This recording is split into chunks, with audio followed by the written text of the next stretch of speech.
16 जनवरी को चीन के नेशनल स्कूल ऑफ एडमिनिस्ट्रेशन में सूबाई और वजारती सतह के अहम सरगर्दा केडर्स के लिए आला मयार की मालियाती तरक्की को फ़रोग देने के मौजू पर सेमिनार का आगाज़ हुआ।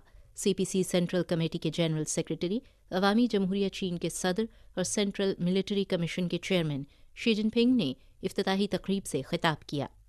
अपने खिताब में उन्होंने इस बात पर जोर दिया कि चीनी खसूसियात के साथ मालियाती तरक्की का रास्ता न सिर्फ जदीद मालियाती तरक्की के मारूजी कवानीन की पैरवी करता है, बल्कि चीन के कौमी हालात के लिए मौजू खसूसियात भी रखता है जो बुनियादी तौर पर मगरबी मालियाती मॉडल से मुख्तलिफ है।